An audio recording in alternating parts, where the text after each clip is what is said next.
Opa, estamos aqui para mais um episódiozinho do nosso podcast. Bom, nesse podcast eu queria falar um pouco sobre os reinos de reencarnação que tem dentro do budismo tibetano, né? E conversar um pouco sobre esses reinos, conversar um pouco sobre o karma propulsor, que é o que leva a nossa reencarnação, né, em algum dos reinos. Eu acho que é interessante falar um pouco sobre isso, porque é uma das coisas mais impressionantes que eu descobri dentro do budismo, né? Lembrando que eu não sou nenhum especialista, eu não sou nenhum budista em si. No momento, não posso me considerar um budista, porque eu não fui ainda em um centro de Dharma, né, em um monastério, e digamos assim, me converti ao budismo. Conversão em si, eu acho que não é a palavra certa, né? No budismo, eu acho que não tem esse conceito de se converter. Mas, enfim, eu não faço parte da Sangha, não tenho os três refúgios nas três joias, mas eu sou um simpatizante, né? Devido à pandemia, eu acabei não indo em um centro. Já até escolhi o que eu vou ir, inclusive, mas depois a gente pode falar disso. Mas enfim, vamos lá. Eu sou uma pessoa que gosta de estudar sobre o budismo, então o conhecimento que eu tenho é um conhecimento bem limitado no momento, né?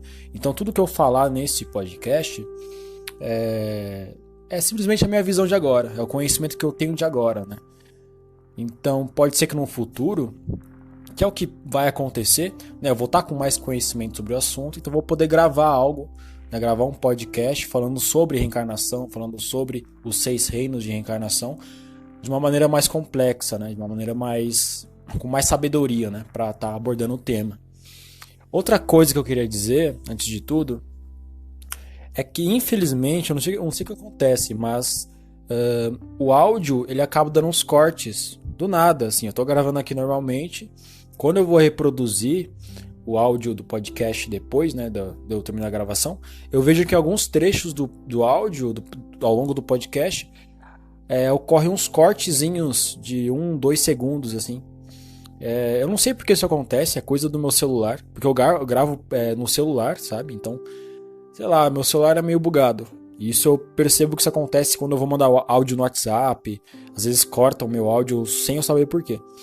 Então, se isso acontecer, peço desculpas, infelizmente eu não sei por que isso acontece, mas é coisa do meu celular, né? Enfim, eu sou totalmente amador, tá? Então é por isso que não há um profissionalismo muito grande. Mas eu pretendo melhorar isso com o tempo. Enfim, vamos lá, né? O que define, o que leva a gente a reencarnar? Acho que é interessante a gente entender o que é o karma em si. O karma significa ação. Simplesmente ação. Ação não virtuosa e ação virtuosa é karma. O que é uma ação não virtuosa? É aquela ação que vai fazer mal para você e para o próximo, que vai gerar sofrimento. É uma ação não virtuosa. Segundo o budismo, esse é o significado, né? Daquilo não virtuoso, daquilo que é ruim. A ação virtuosa é aquela ação que ela vai fazer bem a você mesmo e ao próximo. E é uma ação que evolui a nossa consciência. É uma ação que acaba sendo mais condizente com a nossa essência primordial, né? E essas ações acabam nos aproximando mais da nossa essência mesmo, né? E o karma, ele é basicamente as ações, e toda ação envolve uma emoção, uma intenção. E toda emoção e intenção tem uma energia, né? E essa energia, essa vibração, ela acaba ficando registrada na nossa consciência, no nosso corpo energético, digamos assim. Impressões psíquicas acabam sendo causadas, né? Acabam ficando registradas na nossa consciência sutil. E justamente esse registro que fica, esse registro kármico das ações, é o que acaba impulsionando a nossa consciência para uma nova reencarnação, né? E aí, dependendo da energia dessas ações que está registrado na nossa consciência, a gente vai estar renascendo de acordo com a energia dessas ações, desses registros kármicos, né? Então, se os nossos registros kármicos estão muito envolvidos com apego, com ego, com raiva, a gente vai ser jogado para um reino que condiz com essas energias, né? Uma reencarnação, uma entidade, um ser que age com base nessas energias.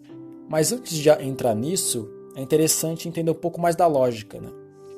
Sobre a energia das ações.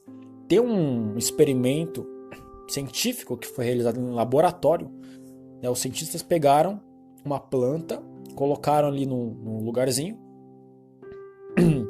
e começaram a insultar a planta. Começou enfim, proferir palavras desejando mal para a planta, né? De forma genuína.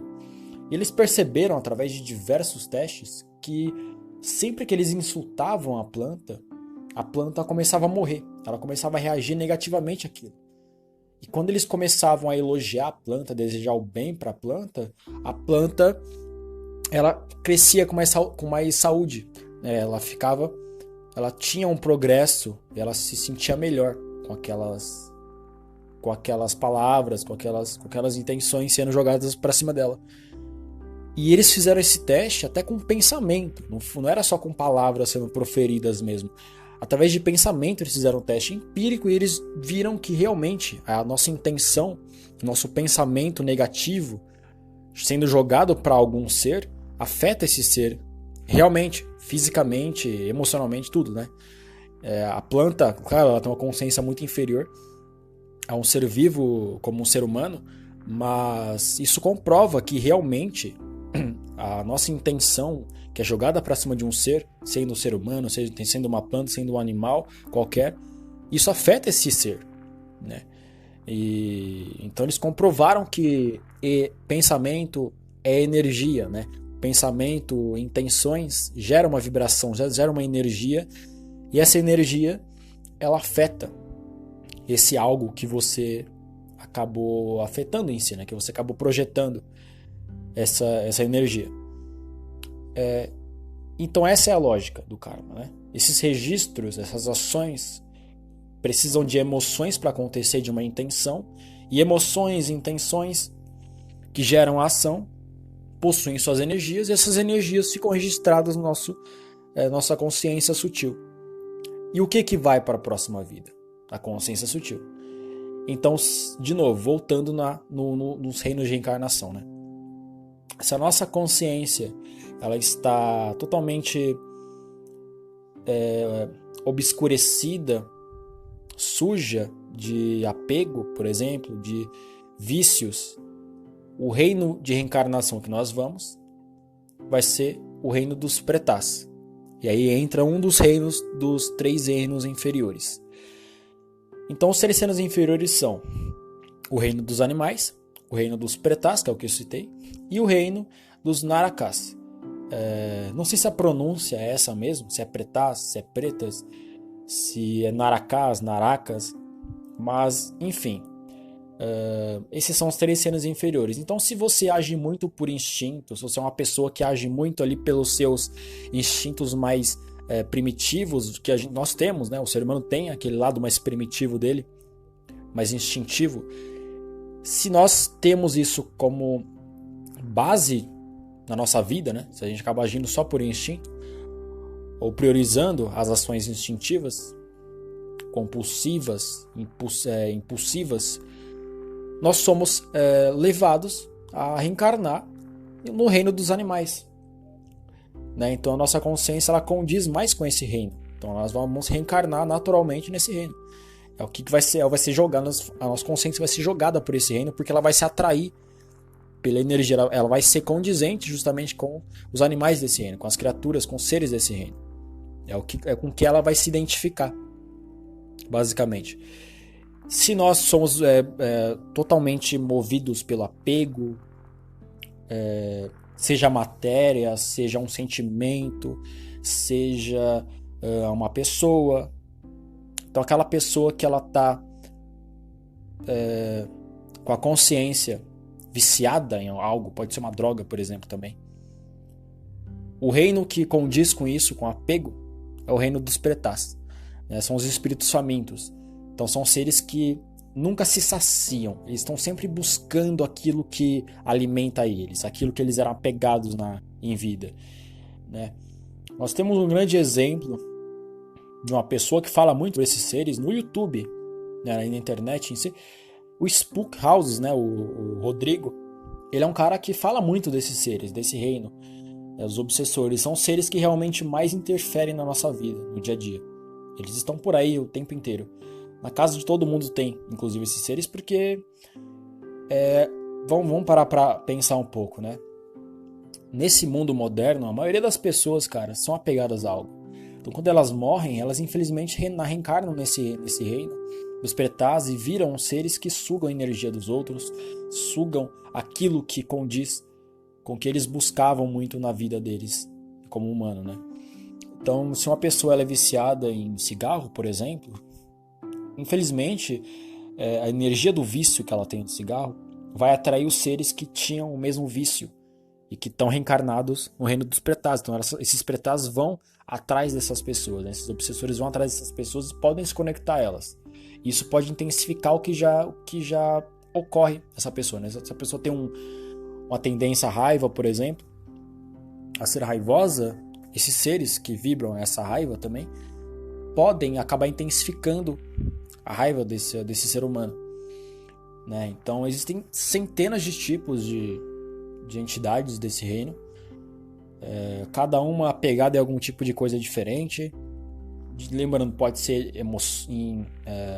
apegadas a emoções, então pode ser que existem seres Pretas que eles atraem doenças mentais, por exemplo, intensificam problemas mentais como depressão, ansiedade, diversas outras questões, porque em vida eles tinham essa doença, né? E essa doença mental, ela dominava a consciência da pessoa, né? A pessoa acabou sendo dominada por essa vibração, por essa energia dessa doença, e quando ela morreu, o que ficou foi isso, né? O apego da mente dela a essas sensações de negatividade, né? E aí o reino dos Narakas é um reino mais sinistro, é o pior reino que tem, são os reinos infernais, né? É aquela pessoa que morre com ódio, aquela pessoa que morre com ódio genuíno, ela renasce nesses reinos. Lembrando que cada reino de reencarnação possui diversas ramificações ali de seres, né? Diversas categorias de entidades dentro deles. Eu não conheço muito sobre os Narakas. Eu sei que no reino dos Pretas tem diversas evoluções que os Pretas sofrem durante o tempo. Quanto mais tempo eles ficam nesse reino, mais eles se alimentam da energia que eles precisam para se sentirem, não se sentirem bem, porque eles nunca se sentem bem, eles estão sempre sofrendo, porque quanto mais eles se alimentam, mais eles precisam se alimentar, eles nunca estão satisfeitos, né? É um reino muito de sofrimento puro, assim. Mas eles vão se alimentando e a energia deles vai ficando mais densa, né? O corpo de energia deles fica cada vez mais denso, eles acabam evoluindo mais e ficam cada vez mais perdidos. Se tornam seres cada vez mais cegos, né? Cada vez mais longe da consciência estável, né? Então no reino dos Narakas eu não sei qual que seria a variação desses seres, mas eu sei que são os piores possíveis que existem. E tem uns 3 reinos superiores, né? São reinos que para você renascer, para você reencarnar neles, você tem que juntar méritos, né? Virtuosos durante a vida. Então, uma junção grande de ações virtuosas, de karma virtuoso, acaba te impulsionando a ter essas reencarnações, né? O primeiro reino, então, dos 3 superiores, é o reino humano, né? O reino humano, que é o reino que, inclusive, os grandes sábios dentro do budismo dizem que é o melhor reino para se reencarnar, para se atingir o nirvana. E aí é um ponto interessante que a gente vai abordar mais pra frente em relação ao nirvana em si. Mas o reino dos seres humanos é um reino em que a gente pode aproveitar todas as sensações, a gente pode viver, né, todas as sensações que existem, desde as piores sensações até as melhores sensações. Então é um reino que ele é muito maleável, vamos colocar assim. E acredito que seja essa característica maleável que faz com que seja o melhor reino para nós atingirmos o Nirvana. Bom, o outro reino que existe é o reino dos Devas, né? O reino dos Devas, ele é considerado o reino mais virtuoso, no sentido do karma que é necessário para renascer, né? O karma que você precisa ter para renascer no reino dos Devas é um karma de ações virtuosas muito intensas, né? Você precisa ter muitas ações virtuosas. Eu não sei exatamente que tipo de ação, mas acho que são aquela pessoa que acaba ajudando muitas pessoas o tempo inteiro, mas ela acaba não evoluindo espiritualmente de uma maneira que vai levar ela ao Nirvana, por exemplo. Ela só junta muitos méritos, né? Tem um exemplo muito interessante de do karma propulsor que leva a pessoa a renascer em um dos reinos dos Devas, né? Eu vou falar aqui de um dos reinos. Sabe aqueles indianos, aqueles indianos que ficam meditando a vida inteira? O cara resolve meditar a vida inteira, ele se entrega à meditação a vida toda. E ele não sai daquilo. Ele entra num estado meditativo, um estado de consciência que ele permeia aquilo até a sua morte. Essas pessoas não juntam muito karma para analisar, porque elas não estão fazendo nada, elas não estão executando ações positivas, elas não estão fazendo caridade, não estão desejando o bem para alguém, não estão, sei lá, fazendo coisas em si. Ela simplesmente está num ato de não pensar. Muitos fazem isso, eles entram num estado de meditação que eles anulam os pensamentos da mente, eles entram num sentido de vacuidade e eles permeiam por essa vacuidade durante a vida inteira. Então quando eles morrem, o único karma que eles produziram é o karma do vazio, do nada. Então eles reencarnam num reino dos Devas, e um desses reinos dos Devas é justamente um reino da não forma, um reino do nada. Você simplesmente tá ali numa situação em que você é um ser e que você não faz nada, tá ligado? Você simplesmente não tem muita função ali. É um reino de paz, com certeza, né? Você tá em paz, mas, sei lá, não tem muita coisa pra fazer. É um reino do vazio. Existem outros reinos de Devas que são mais interessantes. Inclusive são Devas que ajudam os seres humanos. São Devas, são deuses, né? São deidades que elas são muito boas, elas são muito sábias, elas têm diversos prazeres durante a vida delas, né? Elas vivem do prazer, elas vivem do bom e do melhor, basicamente. São aqueles seres que têm tudo que eles precisam pra ficar suave, tá ligado? Pra ficar bem. Então eles estão sempre bem, eles estão sempre tendo muita coisa pra desfrutar naquele reino. E muitos deles se interessam em ajudar os seres humanos, através de incorporação, através de mensagens que eles podem passar.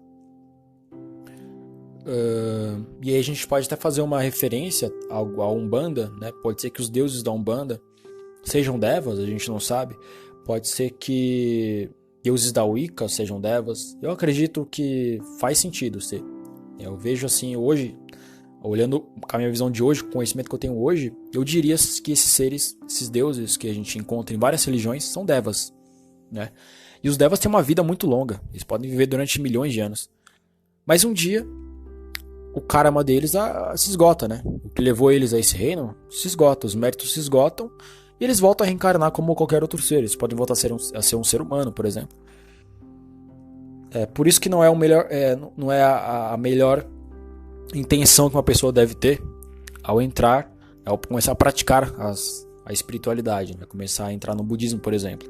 Você não deve buscar reencarnar em um reino superior, assim. Você tem que buscar o Nirvana, porque esses seres, os Devas, eles buscam o Nirvana também. Eles não atingiram o Nirvana, não atingiram a sabedoria suprema, né? Então eles estão buscando isso também. Então meio que não adianta muito você reencarnar em um reino de deuses, tá ligado? Outro reino que tem também, superior, é o reino dos Asuras, né? Ou Asuras, enfim. Essas entidades são semideuses, né? Eles são inferiores aos Devas. E é um reino em que é muito falado que é um reino de guerras, né? Um reino em que os seres eles são muito invejosos. Eles têm inveja dos Devas por serem seres superiores a eles, nesse sentido de estar num reino superior ao deles. Então eles entram em guerra, em conflito o tempo inteiro. São seres que sempre tá ali querendo dominar o poder, conquistar lugares, conquistar os devas em si, né? O poder dos devas, eles têm essa inveja que acaba guiando muitos deles, né? Então, são entidades muito inteligentes também, são seres muito sábios. Acredito que para ter um karma propulsor que leve a pessoa a reencarnar como Asura, ela tem que ter uma sabedoria muito grande também. Mas muitos desses seres invejam, né? Sempre estando em conflito, e guerras são muito constantes nesse reino. Então, dentre os reinos superiores, acredito que esse seja um dos piores para se reencarnar, né? Mas tem pessoas que podem acabar tendo contato com esses seres, acredito eu. Por quê? Porque eu conheço uma história de um mago, né? Ele é hermetista, inclusive. Ele é famoso no YouTube, velho. Entre os canais de magia. Que é o Nino Denani. Não sei se vocês conhecem ele. Mas caso conheçam, sabem que ele tem uns vídeos em que ele fala sobre uma entidade que ajuda ele. Os processos mágicos que ele faz. Né? E essa entidade ele chama de guerreiro. É um guerreiro. Ele fala das características dessa entidade, fala que ele tem uma espada, é um ser um pouco impulsivo, um pouco agressivo, né? Ele é como se fosse um guerreiro mesmo, só aquele guerreiro raiz, que vai pra cima mesmo, não tá nem aí, que quer conquistar a vitória, que quer conquistar aquilo que ele tá desejando. É aquele cara tradicionalmente conhecido mesmo como um guerreiro. Ele tem essas características de guerreiro. Eu, pensando assim, olhando as características, o que ele já falou sobre essa entidade, eu percebo que ele tem muitas características de um Asura mesmo, né? Então pode ser que seja. Mas enfim. Então, esses são todos os reinos que nós somos capazes de estar reencarnando, né? E como eu disse, não é porque você reencarnou como um deus, como um Deva, que você está feito. Porque o Deva busca o Nirvana. Então o Nirvana é o ápice da espiritualidade. É você atingir o conhecimento primordial. É você entender, ter a onisciência da sua natureza. E essa onisciência da natureza em si te dá um poder absurdo. Te dá uma compaixão inesgotável. Um sentimento de bem-estar inesgotável. Você não tem mais nenhuma distorção mental. Você dissipou todas as distorções mentais.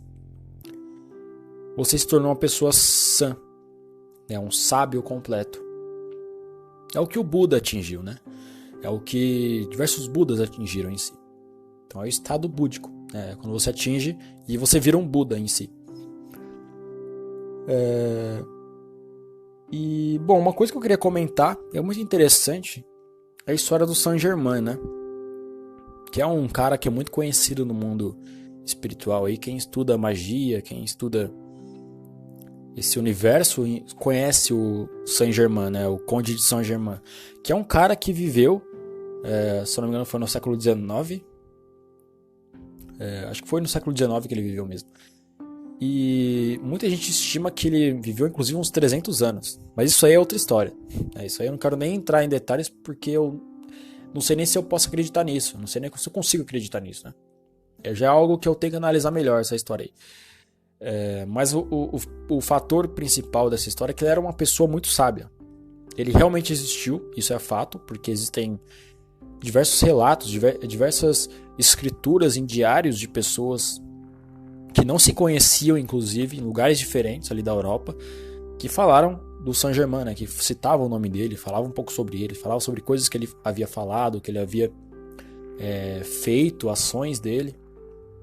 Ele é um cara conhecido ali na Europa, né? Então dá pra ver que não era uma invenção. Era realmente uma pessoa que existiu.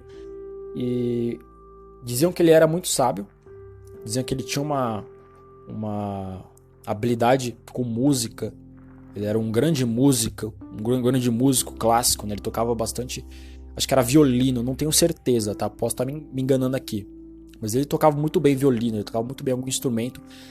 E ele era uma pessoa muito bem poetizada, né? Ele tinha uma linguagem muito boa, ele era um grande poeta. Ele era um grande filósofo também, ele falava coisas muito interessantes. passavam ótimos ensinamentos. Era uma pessoa muito boa de modo geral. Tem uma história muito interessante que ele pegou 2 folhas, né, em branco, e ele escreveu com as 2 mãos, simultaneamente nessas 2 folhas. Alguma coisa ele escreveu lá, não lembro o que era. Mas quando eles pegaram as folhas, eles perceberam que ele tinha escrito com a mesma qualidade. As duas escrituras estavam idênticas. Ele escreveu ao mesmo tempo, com as 2 mãos diferentes, e saiu a letra igual, idêntica nas 2 folhas. Sabe? Isso é impressionante. Ele tinha habilidades impressionantes mesmo. Ele se alimentava muito bem, ele era muito regrado com a sua saúde, ele sempre estava com boa aparência. E o pessoal da alquimia, né? Eles falam que o Saint-Germain virou meio que uma entidade de luz que ajudam eles. Eu não conheço muito sobre a alquimia em si, mas eu já vi umas pessoas comentando algo do tipo, que ele virou um ser ascensionado, né? Aí tem a história das entidades ascensionadas, que aí é outra história também que eu não vou entrar porque nem eu conheço muito e nem sei se eu acredito muito nessa história também. Mas basicamente ele seria um ser que transcendeu aí, cara, e se iluminou e se tornou uma entidade que acaba ajudando as pessoas, que acabam entrando em contato com as pessoas, como se ele tivesse tornado um Deva. Eu olhei para essas falas em relação ao Saint-Germain pós-morte e eu percebo que ele pode ter se tornado um Deva, porque ele era uma pessoa que fazia muito bem, mas eu não sei se ele buscava o Nirvana em si. Acho que ele só buscava méritos, ele buscava apenas fazer o bem sem executar as práticas que levariam ele ao Nirvana. Então ele se reencarnou como um Deva, e esse Deva ele acabou interagindo com a humanidade, buscando ajudar as pessoas em si, né? Então é uma outra analogia que a gente pode estar fazendo. De novo, posso estar enganado, pode ser que ele nem tenha atingido uma reencarnação como o Deva, pode ser que ele tenha realmente se iluminado como um Buda. Enfim, o Saint-Germain é um caso muito à parte, assim. Então, bom, não tenho muito mais o que falar sobre isso, tá? É um tema que é muito profundo quando a gente passa a analisar. E uma coisa que é interessante falar também, veio agora na cabeça, é sobre a questão da reencarnação, né? Sobre o que leva, qual a mudança que causa em nós, fato de nós sabermos que vamos reencarnar, né? Isso é uma questão que eu estava pensando há pouco tempo atrás. A gente ter a consciência que vai reencarnar, que existe reencarnação, deixa a vida muito, muito mais leve, porque a gente busca uma evolução na nossa consciência, porque nós sabemos que o que impulsiona a nossa reencarnação é justamente o karma. Então, se o nosso karma for bom, a gente sabe que vai ter uma reencarnação positiva, né? E se ele for ruim, cara, ferrou. A gente vai sofrer muito nos reinos inferiores, né? Então, acaba dando uma vontade maior de buscar o conhecimento, buscar a sabedoria. Sem contar que também dá um conforto. Saber que a gente vai ter uma vida depois. É claro que nós não temos que focar, né, nessa questão do conforto. De, vou viver de qualquer jeito porque eu sei que eu vou viver outra vida depois, então tá tudo bem, não vou me esforçar muito nessa.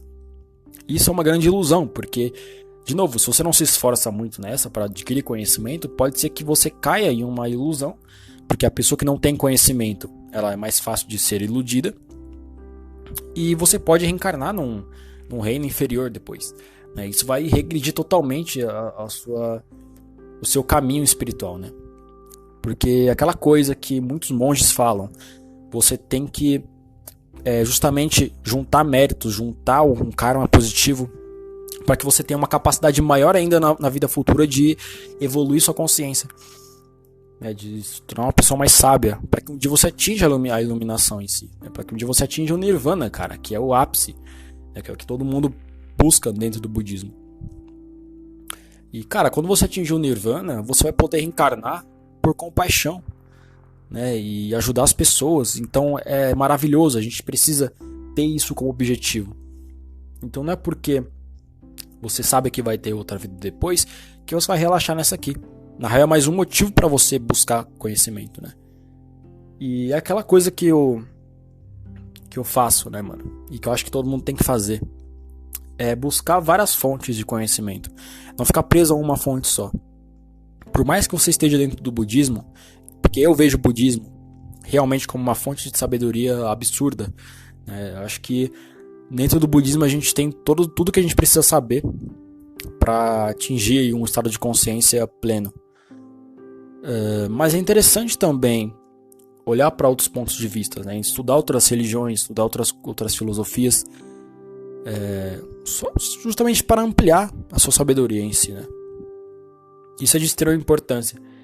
É até estudar diversas ramificações do budismo, conversar com pessoas que estão ali em outras ramificações dentro do budismo. Se você você segue o budismo tibetano, converse com pessoas que são do Zen, né? Você vai ver que as coisas vão bater muito e vai ser interessante ver como que funciona a outra visão, né? Porque você não vai... não tem essa de você tá dentro de uma cultura e você, estudando outra, você larga a sua. Isso não vai acontecer, necessariamente. Isso acontecer é porque vai ser melhor para você isso também. Então, se você é judeu, se você é cristão, se você é umbandista, busque estudar outras religiões também. Busque outras fontes de conhecimento, porque pode ser que você descubra coisas que você não sabe, que você não encontra na sua religião. E é bom a gente não se apegar às religiões justamente por conta disso. Porque se você se apega a uma religião, você não vai abrir sua mente para outros conhecimentos que podem ser mais profundos ainda do que aquele que você tem. Entendeu? Enfim. Algo que eu queria falar porque eu acho que é importante as pessoas terem essa consciência. Mas o meu foco, por exemplo, é no budismo. Eu estudo outras coisas, mas o meu foco é no budismo. Porque eu vejo o budismo como uma religião que tem mais sentido assim, em relação à sabedoria real que a gente precisa ter, que é a sabedoria do autoconhecimento. É a sabedoria plena que vai nos levar à iluminação. Enfim, pessoal, é isso. Esse foi o podcastzinho, bem simples. De novo, eu pretendo fazer um dia um podcast falando sobre o mesmo tema de uma maneira mais elaborada, com mais conhecimento, porque o meu conhecimento realmente é bem limitado em relação a esse tema. É mais uma forma de estar introduzindo as pessoas que são leigas, como eu sou, né, ao tema em si. Então, se você quiser se aprofundar mais, recomendo que você busque livros, que você busque conversar com monges, com mestres que conhecem do assunto, que vai ser muito útil para você. Mas enfim, é isso. Até mais.